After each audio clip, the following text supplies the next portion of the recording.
કેટલા હતા છેલ્લે મિત્રો?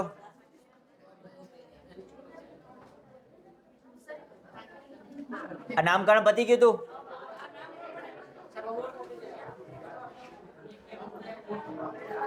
આ થઈ ગયું. ચલો નેક્સ્ટ. હવે આયા ધ્યાન આપજો મિત્રો.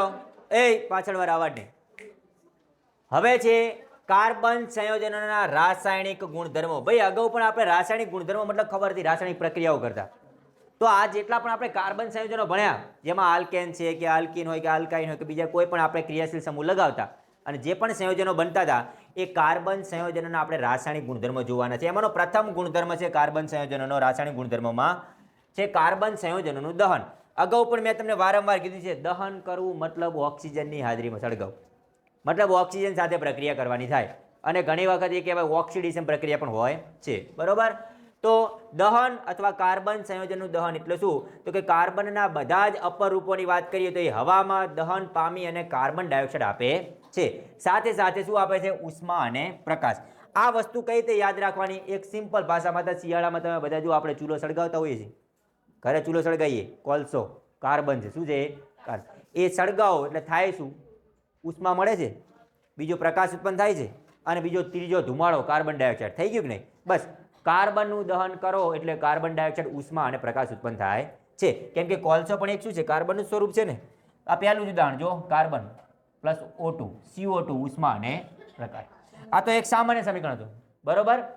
પછી વાત કરીએ મિથેન, કુદરતી વાયુ. આ પણ એક કાર્બન સંયોજન છે.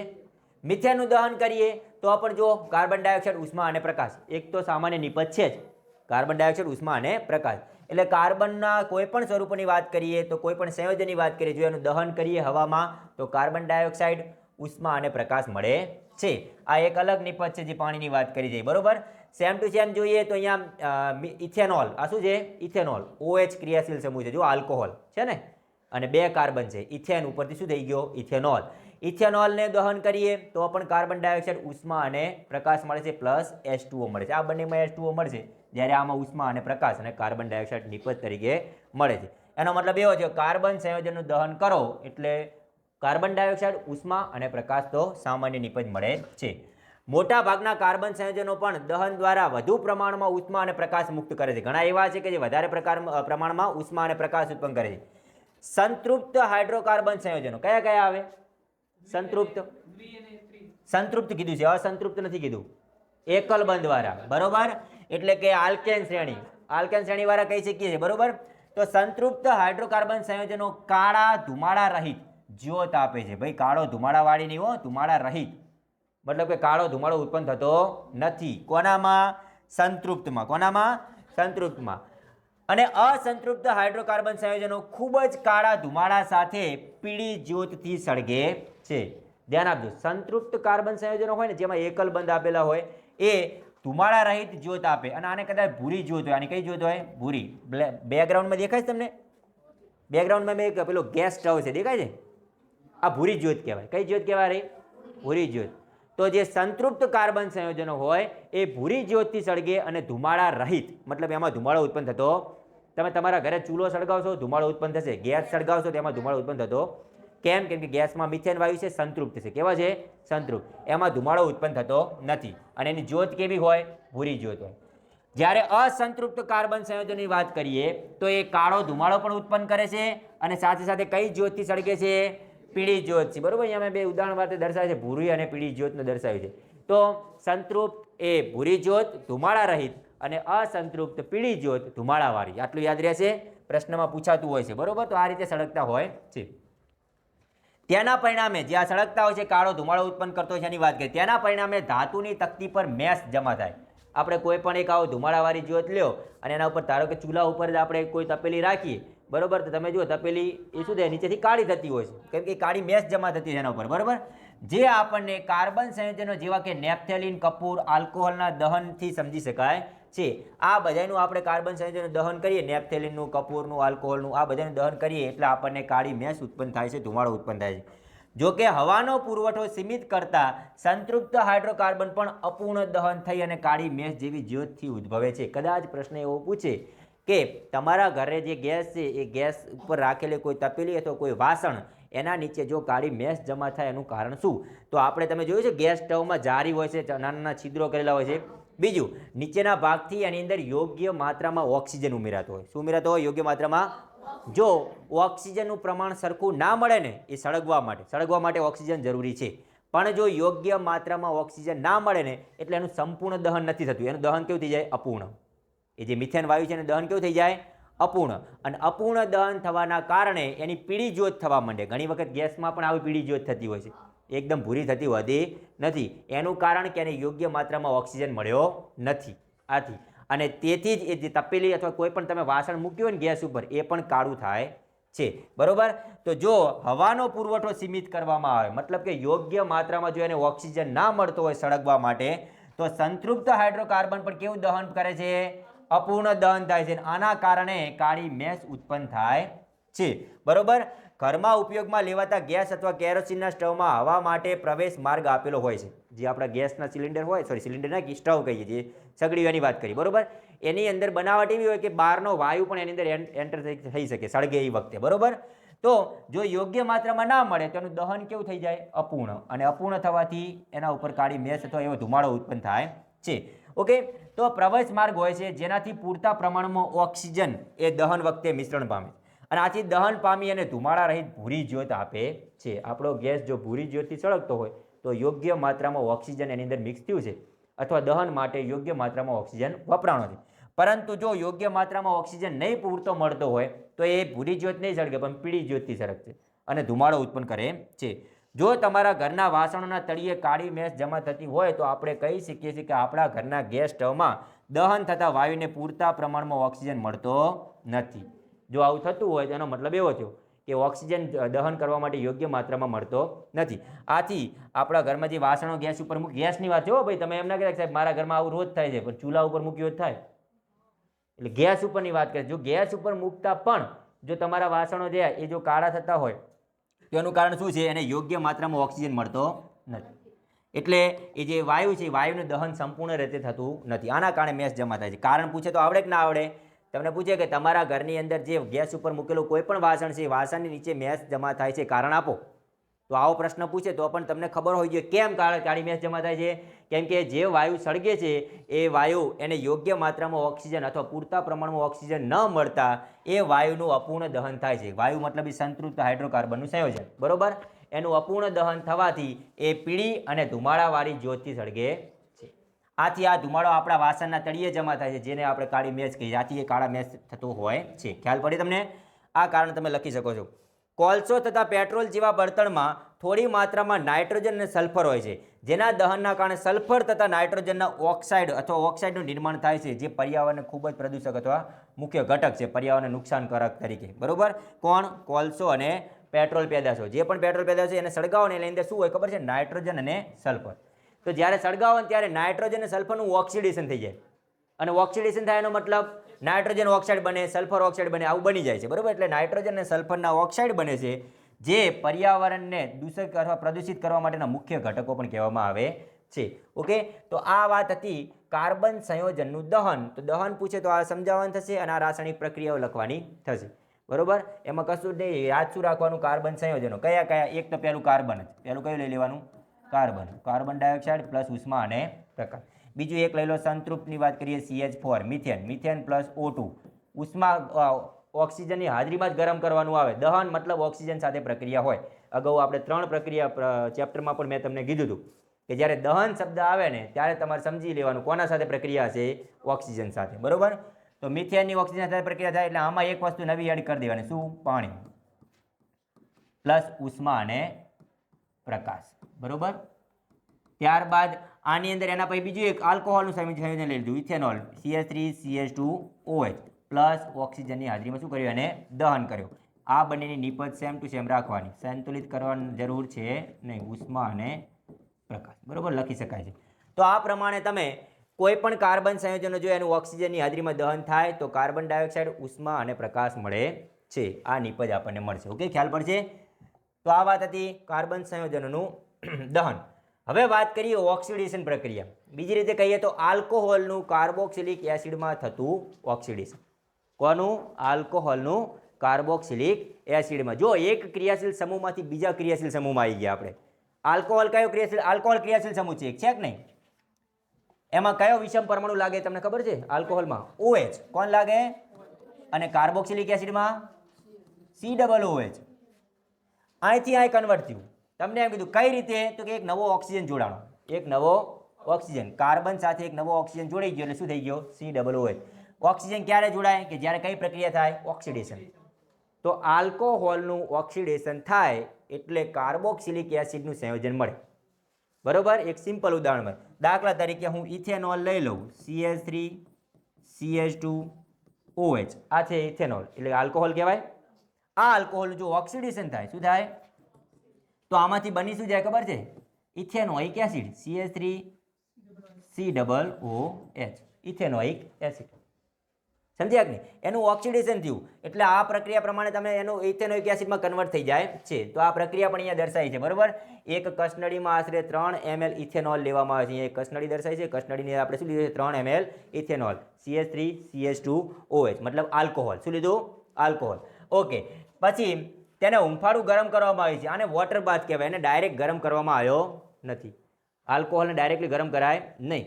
તો એને કઈ રીતે ગરમ કરવાનો? તો કે એક પાત્ર લીધું, એમાં પાણી ભર્યું અને પાણીને ગરમ કરવામાં આવ્યું અને ગરમ પાણીમાં એને રાખવામાં આવ્યું. આને કહેવાય વોટર બાથ. શું કહેવામાં આવે એને?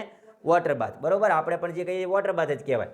ઓકે. પણ આને આ રીતે ગરમ કરવામાં આવે છે. આ દ્રાવણમાં આલ્કલાઇન પોટેશિયમ પરમેંગનેટ અથવા એસિડિક પોટેશિયમ ડાયક્રોમેટ. બરોબર? આલ્કલાઇન એટલે બેઝિક કહેવાય અને બીજું કહેવાય લીધું છે એસિડિક. બરોબર? યા તો પોટેશિયમ પરમેંગનેટ KMnO4, નામ યાદ રાખજો. બરોબર? આ ઓક્સિડેશન કરતા છે, નામ યાદ રાખજો. પોટેશિયમ પરમેંગનેટ યા તો potassium dichromate K2Cr2O7, potassium dichromate. બંનેના સૂત્રો યાદ રાખજો. પોટેશિયમ પરમેંગનેટ કે તો KMnO4 અને પોટેશિયમ ડાયક્રોમેટ કે તો K2Cr2O7. અહીંયા મેં લખ્યા છે. બરોબર? K2Cr2O7. આ બે વસ્તુની મદદથી આલ્કોહોલનું એટલે કે ઇથેનોલનું શું થઈ ગયું? ઓક્સિડેશન. શું થયું? ઓક્સિડેશન થવાથી એના અંદર ઓક્સિજન ઉમેરવાનું. એટલે શું થઈ ગયું? એક ઓક્સિજન. હવે એક ઓક્સિજન ઉમેરવો હોય તો કેટલા હાઇડ્રોજનનું વિસ્થાપન કરવું પડે? એકનું જ?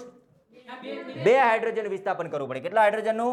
2 હાઇડ્રોજનનું. તો જો શું થશે ખબર છે? આ જે છેલ્લામાં જે CH2 હતા ને, આ 2 હાઇડ્રોજન દૂર થઈ ગયા અને એની જગ્યાએ શું આવી ગયો? એક ઓક્સિજન. આખું બંધારણ તમને સમજાવું.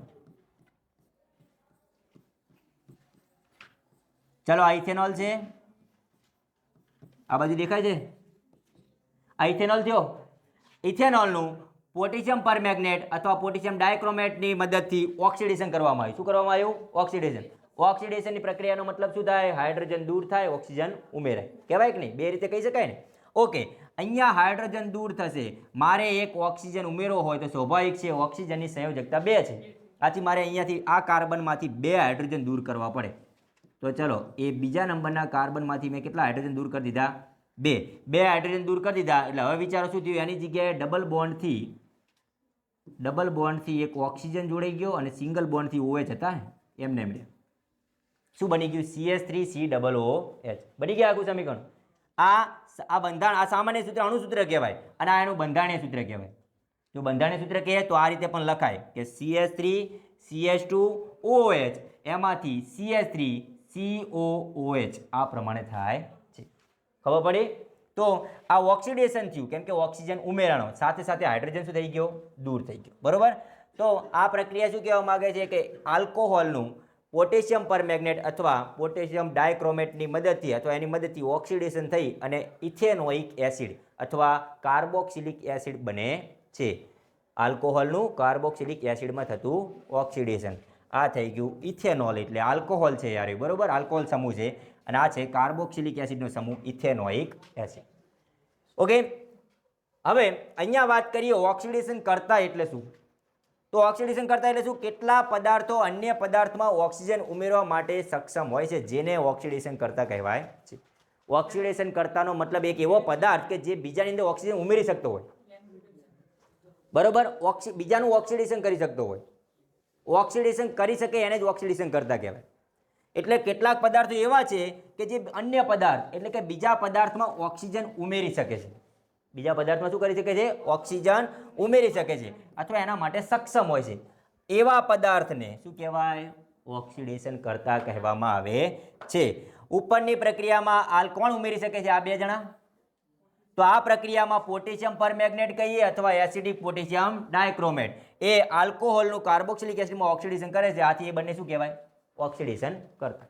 1 માર્ક્સનો પ્રશ્ન પૂછાય, આલ્કોહોલનું ઓક્સિડેશન થઈ અને કાર્બોક્સિલિક એસિડમાં જે ઓક્સિડેશન કરતા વપરાય છે તે કયા કયા છે?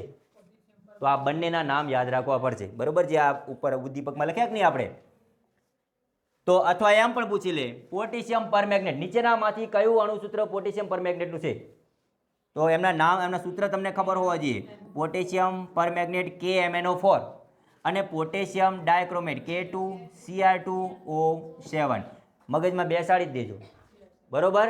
તો પોટેશિયમ પરમેંગનેટ અને પોટેશિયમ ડાયક્રોમેટના બંને સૂત્રો છે અને આ બંને ઓક્સિડેશન કરતા છે. આ બંને કોણ છે? ઓક્સિડેશન કરતા છે. ઓકે, તો આ બીજી પ્રક્રિયા હતી જે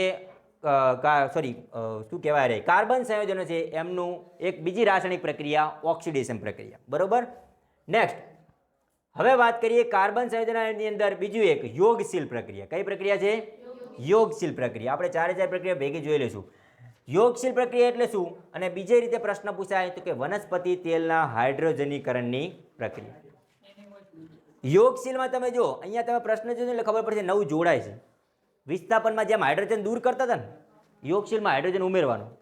યોગશીલમાં શું કરવાનું? હાઇડ્રોજન ઉમેરવાનું, બરોબર? તો અને બીજું એક સિમ્પલ ભાષામાં અહીંયા જો, આ કયું છે? આલ્કેન કે આલ્કીન છે કે આલ્કાઇન છે? આલ્કેનમાં કાર્બન કાર્બન વચ્ચે એકલ બંધ હોય, આલ્કીનમાં દ્વિબંધ હોય અને આલ્કાઇનમાં ત્રિબંધ હોય. આ કયું છે? આલ્કીન સંયોજન છે, આલ્કીન. અને આ અહીં એક વસ્તુ બાકી છે, ભૂલથી લખાઈ ગઈ છે. આમાં એક વસ્તુ જુઓ શું થયું છે? આ સિંગલ બોન્ડ છે, મિસ્ટેક છે. આ સિંગલ બોન્ડ છે, આ સિંગલ બોન્ડ છે. આલ્કેન, આલ્કીનમાંથી આલ્કેન બન્યું. આલ્કીનમાંથી શું બની ગયું? આ સંતૃપ્ત છે કે અસંતૃપ્ત? આ છે અસંતૃપ્ત અને આ તો અસંતૃપ્તમાંથી સંતૃપ્ત હાઇડ્રોકાર્બન મેળવવાની પ્રક્રિયા કે તો પણ યોગશીલ પ્રક્રિયા. વનસ્પતિ તેલનું હાઇડ્રોજનીકરણની પ્રક્રિયા કે તો પણ યોગશીલ પ્રક્રિયા. ગમે તે રીતે પૂછે તમને ખબર પડવી પડે, બરોબર? આવું પૂછે ને કે અસંતૃપ્ત હાઇડ્રોકાર્બનમાંથી સંતૃપ્ત હાઇડ્રોકાર્બન મેળવવાની પ્રક્રિયા કઈ છે? તો કઈ આવે? યોગશીલ પ્રક્રિયા, બરોબર? કેમ કે અસંતૃપ્તની અંદર કાર્બન કાર્બન વચ્ચે દ્વિબંધ અથવા ત્રિબંધ હોય, પરંતુ એને સંતૃપ્ત બનાવવો હોય તો એક નવો બંધ આ રીતે બનાવવો પડે અને નવો બંધ હોય ત્યાં શું જોડાઈ જાય? નવો હાઇડ્રોજન. શું જોડાઈ જાય? હાઇડ્રોજન. એટલે હાઇડ્રોજન ઉમેરીને જ આવું બનશે, બરોબર? એટલે તમને આ પ્રક્રિયા ઉપરથી એ પણ અંદાજ આવી જાય કે શું કરવાનું હશે કે નવા હાઇડ્રોજન ઉમેરવાના હશે. શું કરવાનું હશે? હાઇડ્રોજન ઉમેરવાના. યોગશીલ પ્રક્રિયામાં હાઇડ્રોજન ઉમેરવાનો, જ્યારે વિસ્થાપન પ્રક્રિયામાં હાઇડ્રોજન શું કરતા હતા? આપણે દૂર કરતા હતા. ઓકે, જોઈએ પેલેડિયમ અથવા નિકલ ઉદ્દીપકની હાજરીમાં, યાદ રાખજો યોગશીલ પ્રક્રિયામાં ઉદ્દીપક કોણ છે? પેલેડિયમ તથા નિકલ ઉદ્દીપકની હાજરીમાં અસંતૃપ્ત હાઇડ્રોકાર્બનમાં હાઇડ્રોજન ઉમેરી અને શું બનાવવાનું? સંતૃપ્ત હાઇડ્રોકાર્બન બનાવવાની પ્રક્રિયા એટલે શું કહેવાય? યોગશીલ પ્રક્રિયા. થઈ ગયું? આ રીતે પ્રશ્ન પૂછાય તો પણ તમને ખબર પડવો પડે કે આ રહ્યો જ પ્રશ્ન છે. ખાલી આટલું કીધું હોય ને, અસંતૃપ્ત હાઇડ્રોકાર્બનમાંથી સંતૃપ્ત હાઇડ્રોકાર્બન બનાવવાની પ્રક્રિયા કઈ? તો કઈ આવે? યોગશીલ. કઈ રીતે બને છે? તો કે નિકલ અને પેલેડિયમ ઉદ્દીપકની હાજરીમાં અસંતૃપ્ત હાઇડ્રોકાર્બનમાં હાઇડ્રોજન ઉમેરવાનો. શું ઉમેરવાનો? હાઇડ્રોજન ઉમેરવાનો. હાઇડ્રોજન ઉમેરી દે એટલે શું બની જાય? સંતૃપ્ત. શું બની જાય? સંતૃપ્ત. ડબલ બોન્ડ નથી, સિંગલ બોન્ડ છે. ઓકે, આ પ્રક્રિયાનો ઉપયોગ સામાન્ય રીતે નિકલ ઉદ્દીપકના ઉપયોગ દ્વારા અને વનસ્પતિ તેલના હાઇડ્રોજનીકરણમાં થાય છે. એટલે બીજો પ્રશ્ન આ રીતે પણ તમને પૂછી લે. ઓકે, વનસ્પતિ તેલ સામાન્ય રીતે લાંબી અસંતૃપ્ત કાર્બન શૃંખલા છે. અહીંયા તમને એક સામાન્ય સમીકરણ બતાવ્યું છે કે જેમાં અસંતૃપ્ત હાઇડ્રોકાર્બન છે. કેવા છે? અસંતૃપ્ત હાઇડ્રોકાર્બન. અહીંયા જે આર દર્શાવે છે ને, તમે અહીંયા હાઇડ્રોજન કહી શકો, ત્યાં તમે શું દર્શાવી શકો? હાઇડ્રોજન દર્શાવી શકો. આ એક મોટી શૃંખલા દર્શાવી છે, બરોબર? એટલે બુકમાં આર આપે એટલે આપણે આર તરીકે લઈએ. અને હવે અસંતૃપ્તમાંથી મારે સંતૃપ્ત બનાવવો હોય તો સ્વાભાવિક છે એમના વચ્ચે એકલ બંધ હોવો જોઈએ. અને એકલ બંધ જો બનાવું તો ઓલરેડી પહેલા અહીંયા શું હતા? આર હતા. તો અહીંયા પણ હજુ એક બંધ વધ્યો. એ બંને વચ્ચે શું વધ્યું? કેમ કે એક કાર્બનની આજુબાજુ ટોટલ કેટલા બંધ થવા જોઈએ? 4. તો આ એક બંધ કોના સાથે બનાવશે? હાઇડ્રોજન સાથે. ચલો કેટલા હાઇડ્રોજન ઉમેર્યા મેં? 2 એટલે પ્લસ H2 શું થઈ ગયા? આની અંદર H2 ઉમેરાણા. શું થઈ ગયા? H2. તો નિકલ ઉદ્દીપકની હાજરીમાં હાઇડ્રોજન ઉમેરાય એટલે એકલ બંધ થઈ જાય. આ શું થઈ જાય? હવે એકલ બંધ થઈ જાય છે, બરોબર.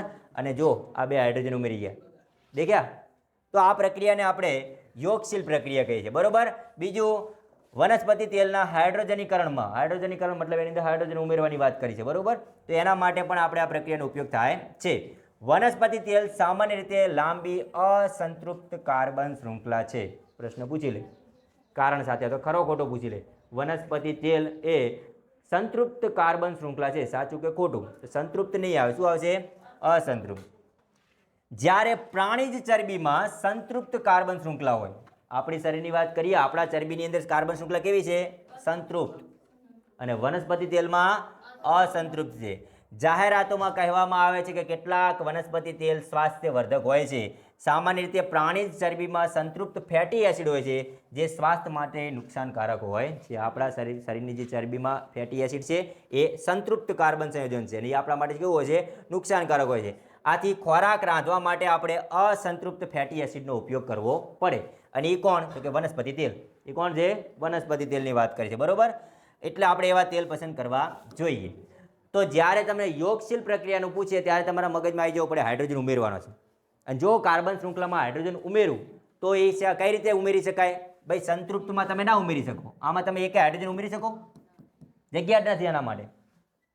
સંતૃપ્ત સંયોજનો ઓલરેડી હાઇડ્રોજનથી જોડાયેલા હોય છે અને એક કાર્બનની આજુબાજુ 4 બંધ થઈ ગયેલા જ હોય છે, આ પ્રમાણે સિંગલ બોન્ડ. પણ સંતૃપ્તને તમે એની અંદર હાઇડ્રોજન ઉમેરી શકતા નથી. અસંતૃપ્તમાં ઉમેરી શકો છો. ઉમેરી શકો કે નહીં? આમાં તમે એક હાઇડ્રોજન ઉમેરી દો તો આ સંતૃપ્ત બની જાય. સેમ ટુ સેમ તમે ચલો આમાં પણ ઉમેરી શકો, આમાં પણ હજુ ઉમેરી શકાય. કેટલા હાઇડ્રોજન ઉમેરી શકાય? બંનેમાં 2 2, બંનેમાં 2 2 એટલે 2s2 ઉમેરી શકાય. કેટલા ઉમેરી શકાય? 2s2. જેમ આ પ્રક્રિયા દર્શાય છે આવી પ્રક્રિયા લખી શકાય. કઈ રીતે? જો આ રીતે લખાય, R R અને 2s2 ઉમેરવાના. કેટલા ઉમેરવાના? 2s2 ઉમેરવાના એટલે શું થઈ જાય? કાર્બન કાર્બન વચ્ચે કયો બંધ બની ગયો? એકલ બંધ. અને બાકી વધ્યા ત્યાં શું જોડી દેવાના? અહીંયા 2 હાઇડ્રોજન જોડાણા, અહીંયા 2 હાઇડ્રોજન જોડાણા, અહીંયા R હતા એ આપણે R ને R જ રાખ્યા. સમજી ગયા આખી વસ્તુ? તો અસંતૃપ્તમાંથી સંતૃપ્ત બનાવવાની પ્રક્રિયા એટલે યોગશીલ પ્રક્રિયા અથવા વનસ્પતિ તેલની હાઇડ્રોજનીકરણ પ્રક્રિયા એટલે પણ યોગશીલ પ્રક્રિયા. આ ઉદાહરણ પણ યાદ રાખજો. કયા 2 ઉદ્દીપક છે? પેલેડિયમ અને નિકલ ઉદ્દીપક. આ બધા ટૂંકા પ્રશ્નો છે. બીજું, જે વનસ્પતિ તેલ હોય છે એ કઈ શૃંખલા છે? તો કે અસંતૃપ્ત કાર્બન શૃંખલા છે. આપણા શરીરની અંદર જે ફેટી એસિડ ચરબી હોય છે એ કઈ શૃંખલા કહેવાય? તો કે સંતૃપ્ત કાર્બન શૃંખલા. આપણા શરીર માટે નુકસાનકારક સંતૃપ્ત છે કે અસંતૃપ્ત એ પણ પૂછી લે, બરોબર. તો સંતૃપ્ત ફેટી એસિડ વાળી જે કાર્બન શૃંખલા છે એ નુકસાનકારક છે, બરોબર. અને આપણા માટે અસંતૃપ્ત ફેટી એસિડની જે શૃંખલા છે એ કેવી છે? નુકસાનકારક નથી એવું કહેવા માંગે છે.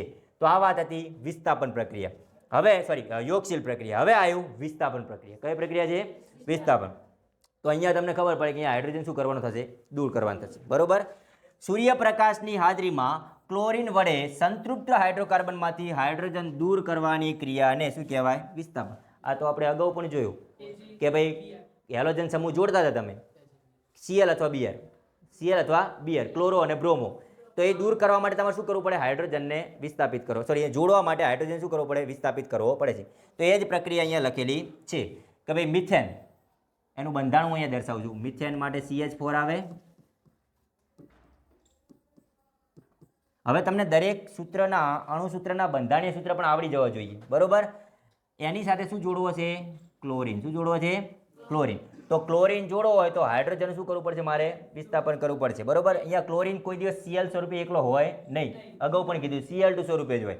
તો Cl2 હોય તો સામે હાઇડ્રોજન પણ કેટલા દૂર કરવા પડે? 2 હાઇડ્રોજન દૂર કરવા પડે. 2 ક્લોરીન જોડવા માટે શું કરવું પડે? 2 હાઇડ્રોજન. પણ અહીંયા 1 ક્લોરીન જોડા છે. જો 1 ક્લોરીન જોડી જાય છે. 2 માંથી શું થઈ ગયો? 1 ક્લોરીન એના સાથે જોડાઈ ગયો. તો કેટલા હાઇડ્રોજન વિસ્થાપન કરશે? 1 નું. ચલો 1 ક્લોરીન જોડી દીધો. બીજો ક્યાં ગયો? તો કે બીજો 1 ક્લોરીન અને જે હાઇડ્રોજન દૂર થયો હતો ને એ બંને ભેગા થઈને શું બની ગયા? HCl. આ પ્રમાણે પ્રક્રિયા બને છે. તો સૂર્યપ્રકાશની હાજરીમાં ક્લોરીન વડે આ સંતૃપ્ત કહેવાય કે ના કહેવાય? સંતૃપ્ત હાઇડ્રોકાર્બનમાંથી હાઇડ્રોજનને શું કર્યો તમે? દૂર કર્યો, બરાબર. દૂર કરવાની ક્રિયા એટલે શું કહેવાય? વિસ્થાપન ક્રિયા. સમીકરણ પૂછે તો સમીકરણ યાદ રાખવાનું. આ રીતે લખો તો પણ ચાલે. CH4 + Cl2 અને અહીંયા થઈ ગયા CH3Cl + HCl. સંતુલિત જ છે ને? એટલે સંતુલિત કરવાની જરૂર છે નહીં. સંતૃપ્ત હાઇડ્રોકાર્બન અત્યંત બિન પ્રતિક્રિયાત્મક હોય છે. ધ્યાન આપજો, સંતૃપ્ત હાઇડ્રોકાર્બન જે કીધા છે એ બિન પ્રતિક્રિયાત્મક, મતલબ કે કોઈ સાથે જલ્દી પ્રતિક્રિયા કરતા નથી, બરોબર. અને મોટા ભાગના પ્રક્રિયકોની હાજરીમાં નિષ્ક્રિય હોય છે. એ કેવા હોય? નિષ્ક્રિય. જેમ આપણે અગાઉ નિષ્ક્રિય ધાતુ વિશે જોયું હતું ને એ પ્રમાણે. તેમ છતાં સૂર્યપ્રકાશની હાજરીમાં, કેમ છતાં નહીં પણ તેમ છતાં સૂર્યપ્રકાશની હાજરીમાં હાઇડ્રોકાર્બનમાં ક્લોરીન ઉમેરવાની પ્રક્રિયા ખૂબ જ ઝડપી થાય છે. ક્લોરીન એક પછી એક હાઇડ્રોજન પરમાણુ શું કરે? વિસ્થાપન. જેટલા ક્લોરીન એ પ્રમાણે એક પછી એક શું કરે? હાઇડ્રોજનનું વિસ્થાપન કરે છે. કારણ કે પ્રકાશના પરમાણુ આ પ્રકારના જે પરમાણુઓ છે અથવા પરમાણુઓનું, એટલે એક પરમાણુ અથવા એક કરતાં વધારે પરમાણુઓનું સમૂહનું અન્યનું સ્થાન લેશે. એક જગ્યાએ હાઇડ્રોજન દૂર થશે અને એની જગ્યાએ નવો ક્લોરીન ઉમેરાતો જશે, બરોબર. અને આ પ્રમાણે એક ઊંચા સમાનધર્મી આલ્કેનમાંથી અનેક નિપજોનું નિર્માણ કરી શકાય છે. આખી એક સમાનધર્મી શ્રેણીમાંથી ઘણા બધા નિપજ બનાવી શકાય. જેમ કે આને આપણે ક્લોરોમિથેન કીધું, અને શું કીધું? આ જે બન્યું એને ક્લોરોમિથેન, એમ ક્લોરોઇથેન, ક્લોરોપ્રોપેન, ક્લોરોબ્યુટેન, આ બધા બનાવી શકાય છે, બરોબર. એક સમાનધર્મી શ્રેણી રચી શકાય. તો આ વાત કરી યોગશીલ પ્રક્રિયા અને આ હતી વિસ્થાપન પ્રક્રિયા.